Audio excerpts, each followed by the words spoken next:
Assalamualaikum warahmatullahi wabarakatuh. Halo semuanya, semoga kita selalu berada dalam lindungan Allah Subhanahu wa taala. Bersama saya Adrika Fitratul Aini dari kelas 2D PAI khusus. Saya akan mempresentasikan tentang media pembelajaran dan pemanfaatannya serta perkembangan media dan klasifikasinya menurut para ahli. Yang mana eh, tugas ini akan saya presentasikan untuk memenuhi tugas dari mata kuliah media pembelajaran yang dosen pengampunya adalah Dr. Ahmad Ihwanul Mutakin MPDI. Baik, teman-teman, untuk kita bisa lebih paham lagi tentang apa sih itu media pembelajaran, pertama-tama kita harus memahami dulu apa sih itu pengertian dari media pembelajaran. Media pembelajaran adalah suatu alat yang dapat digunakan untuk alat peraga dalam suatu pembelajaran, baik itu dapat digunakan oleh orang yang akan memberi pelajaran, misalnya seperti guru, ustadz ataupun ustadzah kepada siswa, kepada siapa yang akan menerimanya. Untuk apa? Itu bertujuan agar proses pembelajaran berjalan lebih efektif sehingga pemahaman dapat dipahami lebih cepat oleh siswa-siswanya atau oleh santrinya atau oleh para pelajarnya. Seperti itu. Benda-benda tersebut bisa media pembelajaran tersebut bisa menggunakan benda atau bisa peristiwa, orang ataupun kombinasi dari semuanya dapat digunakan sebagai media pembelajaran. Yang penting tujuan utamanya adalah untuk memberikan pemahaman yang lebih akurat kepada siswa atau kepada pelajar. Sedangkan menurut Gagne and Briggs, media pembelajaran tersendiri itu diartikan sebagai alat yang baik secara fisik digunakan untuk menyampaikan isi materi, video, film, slide atau gambar bingkai, foto, gambar grafik, televisi, dan komputer. Jadi menurut Gag and Briggs ini, untuk media pembelajaran sendiri itu lebih kepada suatu alat, tidak menggunakan peristiwa ataupun orang, tapi menggunakan alat menurut pendapat dari Gag and Briggs ini. Dan seiring berkembangnya teknologi saat ini, media pembelajaran semakin hari semakin berkembang.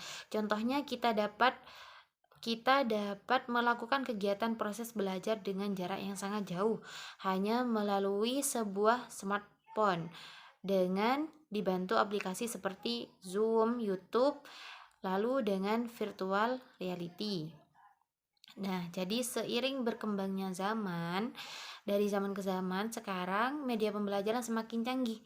Tidak harus dengan bertatap muka, bisa dengan Zoom, misalnya antara guru dan juga seorang pelajar itu ada kendala untuk bertatap muka, maka bisa menggunakan Zoom.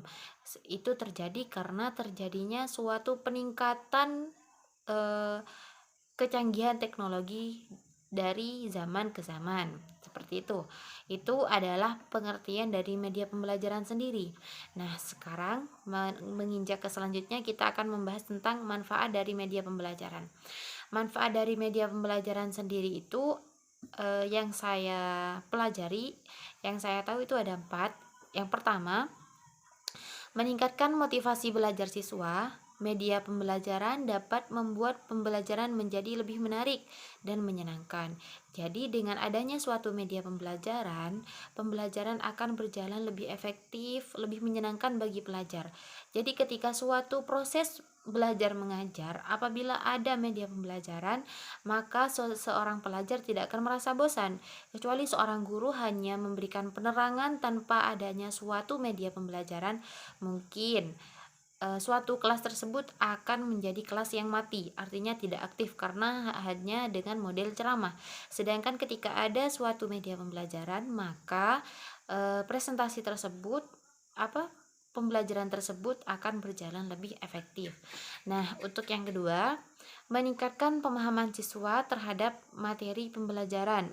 Media pembelajaran dapat membantu siswa lebih memahami materi pembelajaran. Jadi untuk yang kedua ini, media pembelajaran akan membuat siswa lebih cepat, lebih tanggap untuk memahami apa sih itu pengertian dari materi ini ketika ada suatu media pembelajaran. Lebih cepat untuk menangkap materi yang disampaikan oleh pengajarnya, seperti itu. Nah, untuk yang ketiga adalah meningkatkan hasil belajar siswa. Media pembelajaran dapat membantu siswa mencapai hasil belajar yang lebih baik. Nah, seketika seorang siswa itu sudah bisa memahami apa yang disampaikan oleh guru dengan media pembelajaran, maka hasil dari pelajaran setiap harinya itu akan menjadi lebih baik, seperti itu. Nah, untuk yang keempat, meningkatkan keterlibatan siswa dalam pembelajaran. Media pembelajaran dapat membuat siswa lebih aktif dan terlibat dalam pembelajaran. Artinya ketika sudah ada media pembelajaran, maka proses tanya jawab antara guru dan siswa itu akan lebih aktif. Seperti yang saya katakan tadi, siswa akan kelas itu akan menjadi lebih aktif dan tidak mati, karena modelnya bukan hanya dengan model ceramah, tetapi ada timbal balik antara seorang pengajar dan seorang pelajar, seperti itu. Itu adalah mengenai manfaat media pembelajaran. Nah, sekarang kita menginjak ke materi selanjutnya, yaitu tentang klasifikasi media pembelajaran menurut para ahli. Di sini saya mengambil menurut 3 ahli saja. Yang pertama, menurut Rudy Brecht, itu mengklasifikasikan media berdasarkan unsur pokoknya, yaitu suara, visual berupa gambar, garis, dan simbol, dan gerak. Di samping itu juga, Rudy Brecht ini juga membedakan antara media siar dan media rekam. Jadi kalau menurut Rudy Brecht ini, dia itu mengklasifikasikan bahwa media itu berdasarkan unsur pokoknya saja, yaitu suara maupun visual berupa gambar ataupun alat yang lain. Itu menurut Rudy Brecht. Terus yang kedua itu menurut Sujana dan Ahmad Rifai membedakan atau mengklasifikasikan media ke dalam 4 kelompok, yaitu yang pertama media grafis, yaitu 2 dimensi, terus media misalnya gambar, foto, dan grafik. Itu menurut Sujana dan Ahmad Rifai. Terus yang ketiga, menurut R. Muri Thomas, media diklasifikasikan berdasarkan jenjang pengalaman, yaitu pengalaman dari benda asli, misalnya bola, pengalaman dari benda tiruan, misalnya gambar dan foto, terus pengalaman dari kata-kata, misalnya buku dan program radio. Itu adalah klasifikasi media pembelajaran menurut para ahli. Nah, selanjutnya ini adalah yang terakhir, kita akan membahas tentang sejarah singkatnya media pembelajaran. Pada awal sejarah pendidikan, guru itu merupakan satu-satunya sumber untuk memperoleh pelajaran. Dalam perkembangan selanjutnya, sumber belajar itu kemudian bertambah dengan adanya buku.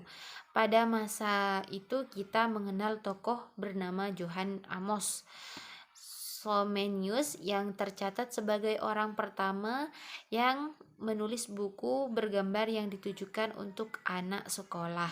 Buku tersebut berjudul Orbis Sensualium Pictus, yang berarti dunia tergambar, yang diterbitkan pertama kali pada tahun 1657. Nah, dari penulisan buku itulah dilandasi oleh suatu konsep dasar bahwa tak ada sesuatu dalam akal pikiran manusia tanpa terlebih dahulu melalui penginderaan. Jadi untuk dari sejarah tersebut dapat disimpulkan bahwa sesuatu dalam pikiran manusia itu tidak akan terkonsep tanpa adanya pengenalan terlebih dahulu dengan melalui penginderaan. Karena memang dapat diakui bahwa untuk pembelajaran sendiri dibedakan antara adanya media pembelajaran tanpa ada media pembelajaran itu lebih dapat dimengerti oleh siswa, lebih dapat efisien, lebih dapat efektif ketika itu ada media pembelajaran. Karena di situ eh, karena di situ penginderaan digunakan terlebih dahulu sehingga akal manusia itu dapat mengonsepkan sendiri maksud dari media pembelajaran tersebut. Baik, terima kasih untuk penjelasan mengenai media pembelajaran kali ini. Saya rasa sudah cukup. Mohon maaf apabila ada kesalahan dalam penyampaian materi, baik itu disengaja maupun tidak. Mohon maaf atas kekurangan dari penyampaian yang mungkin kurang jelas. Terima kasih. Assalamualaikum